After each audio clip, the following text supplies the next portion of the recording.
That was so awesome. Best film you've ever seen? Best film I've ever seen. My disappointment is immeasurable, and my day is ruined. You messing with me, right?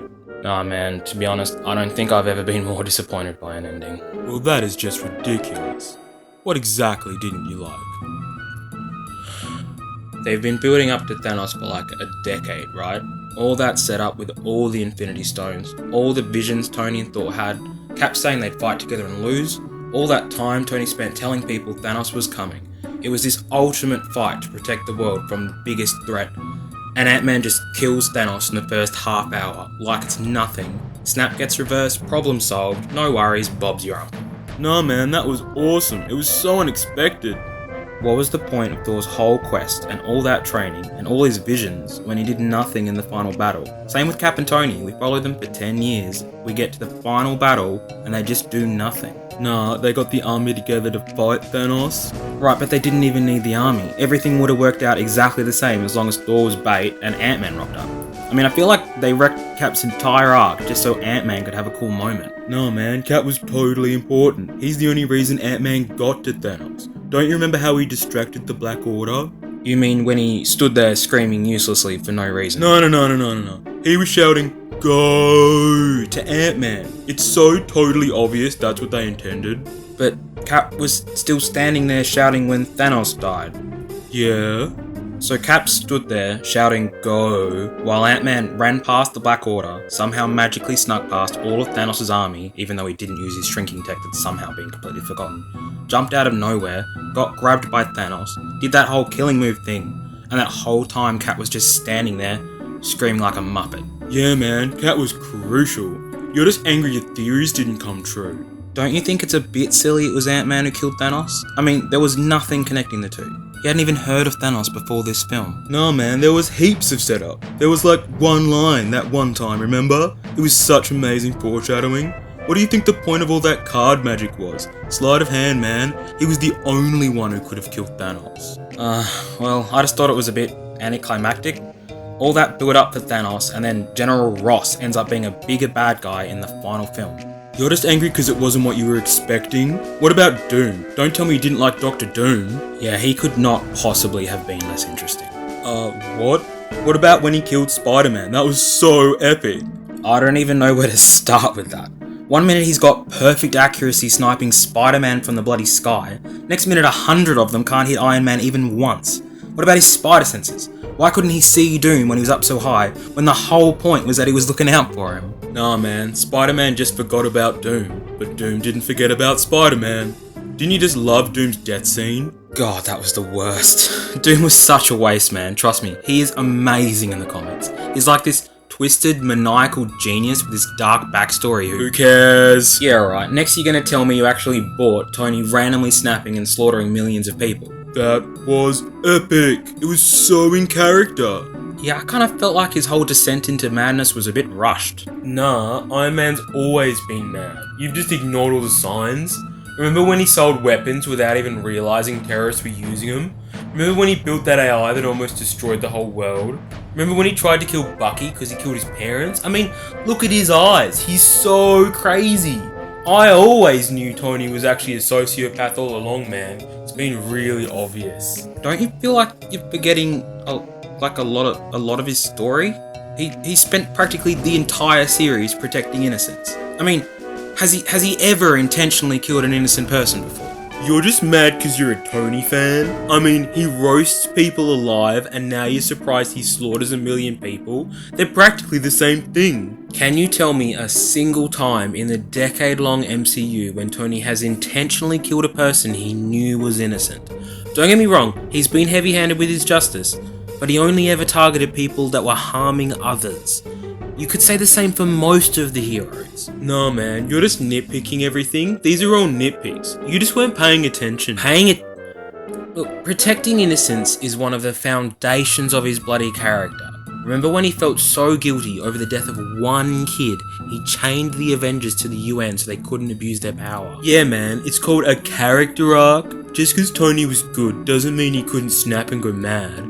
All it took was the deaths of Spider-Man and Rhodey. Sure, but it's a story. What's the point of following a character's growth for a decade for them to just randomly snap? How is that good storytelling? I mean, considering protecting innocence was such a massive part of his character, you'd think it'd take more than just a few people dying for him to start mass murdering entire cities. It's not like he hasn't lost people before. I mean, to be clear, I don't mind the idea of him losing his mind, but you can't rush it like that. It took, 10 minutes for him to go from hero to Hitler? He didn't even have to slaughter the city. Ross's forces had already surrendered. It served no purpose except in being sadistic. You're just angry because you don't get it? If you thought this was gonna have a happy ending, you weren't paying attention. Alright, I really feel like you're not listening to anything I'm saying. How did Black Widow and Hawkeye know he was gonna go mad? He hadn't done anything that crazy, and yet they somehow knew. Did they read the script? Nah, man. Everyone was celebrating after Thanos died, and then Tony walked out with, crazy eyes. Only mass murderers do that. It was an obvious sign. And Widow knew because she's been through, so much. She can just read people. Wait. A minute ago you said Tony didn't go crazy until Spidey and Rhodey died. But that didn't happen until after Widow knew. And she was so certain she tried to start another civil war over it. How could Widow have known before it happened? She has super psychic senses about people. She can just smell crazy, even when someone isn't actually crazy yet. Anyway, there are magic and dragons and you think logic matters? I suppose you think common sense and consistency are important too, even though there are dragons. Lol. Right, and what the hell happened to Doctor Strange? He used to be one of the best written characters. Now all he does is make dick jokes and idiotically put his trust in Ross over and over and over and over and over. God, you don't like anything, do you? You just like complaining. What about Smash Bowl? There's no way you could have hated that. Hulk fighting the Abomination. I mean, I didn't hate it, I just didn't really care. After everything the Hulk's been through and how much he's changed through all the films, I thought he'd have a more interesting arc than just, oh, revenge is everything, I'm gonna die even though it affects nothing. Kind of just felt like fan service so we'd see a cool fight. Well, you had to love Nebula. Such a great twist ending. Oh god, don't get me started. What was the point of her whole redemption arc over all those films if she was just randomly gonna go back to Thanos at the end? It completely contradicts everything we've seen her do for years. And she claims she always hated Gamora, but remember when she admitted her entire life she just wanted a sister? It's like the writers forgot everything that's ever happened with her. Why would she go back to Thanos? She was addicted, man. If you thought this was gonna have a happy ending, you weren't paying attention. Oh god, whatever. And Captain Marvel, isn't she supposed to be a symbol of female empowerment? So they give her a one-night stand and then she cries about it. The end. You're so entitled for complaining about things. Didn't you even realise the MCU isn't a typical story? That excuses literally everything. Oh, okay, just one question. Did you have any problems with the ending? What do you mean? Well, Strange tries to convince Cap to kill Tony, and Cap, of all people, deludedly tries to justify Tony slaughtering 1 million innocent people. Mind you, I'm pretty sure he only said that because the writers wanted it to be more of a surprise when he kills Tony 2 minutes later. I should probably have had more of an emotional reaction to that, but I think I was just past the point of caring by that point. And you'd think Pepper would be pissed, but she just buggers off, that's convenient. Well, if you didn't like it, why didn't you just leave? You didn't have to watch the rest of it. Then Tony's whole army, which 5 seconds beforehand was mercilessly killing everyone, and half of which are murderous rapers and pillagers, conveniently take Strange and Cap hostage instead of taking revenge, then inexplicably sit around peacefully for a while. Then comes the real kicker. They let Strange himself pick the person who casts judgment on him. He somehow convinces all the other Avengers to make a spaced out Groot their leader, and then immediately gets promoted to second in charge. And Tony's army is just all good with that, and they bugger off too. If you thought this was gonna have a happy ending, then... It did have a happy ending. Everyone who didn't randomly become a psychopath at the end got a perfect Disney ending. Nah, Groot knew everything was gonna happen, and he let it happen anyway. So he just took over. How dark is that, man? Did the writers really intend that, though? What did he say? Why do you think I came all this way?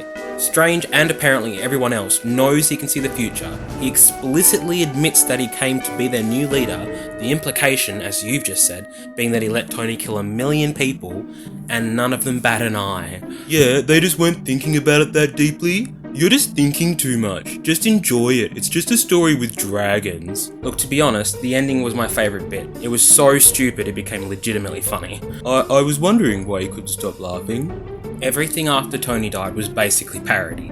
It was over before I even realised too. Why did they make the last film, the climax of the series, an hour and a half? It was also rushed. It should have been like 3 hours long. Nah, that would have been too much filler. You're just toxic and entitled for complaining. You know, I really can't help but feel like you would have excused anything as long as there was happy music at the end, a happy montage, and cat petting Bucky. Oh, it was just so satisfying. Such a perfect, neat ending. It's just my opinion, man. Don't be such a snob just because you don't understand the show. Look, man, I know it might not seem like it, but I don't want to demean you. I'm jealous, really, that you can still love this ending so much, and I just can't. I don't want to take that away from you, but it's just frustrating. You ignore all of these issues and tell me I'm not paying attention. You know, this series meant a lot to me. It was powerful. The characters faced nuanced dilemmas, and they really articulated universal themes. Even when the characters did something morally terrible, you could understand the circumstances that brought them to that point, and it made you think. The characters faced real difficulties, and their troubles were the results of the choices they made in response. Things didn't just work out for them or screw them over as a contrivance of the plot. Yeah, there were dragons and magic, but the world had consistent internal logic. So consistent that when something wasn't right, it wasn't the writers stuffing up, it was a clue. The narrative respected the audience. It compelled us to pay attention. It rewarded us instead of punishing us for thinking. It wasn't just that we didn't know what was going to happen. It was that when our expectations were subverted, they were subverted in ways that made more sense than what we'd been expecting. It was damn near the pinnacle of storytelling in its medium. And seeing that quality decline into a series that only cares about hero tropes and shock value, only to hear you defend it like this, it's just... Are you even listening? Nah, I stopped the moment you said nuance and articulating. God, boring.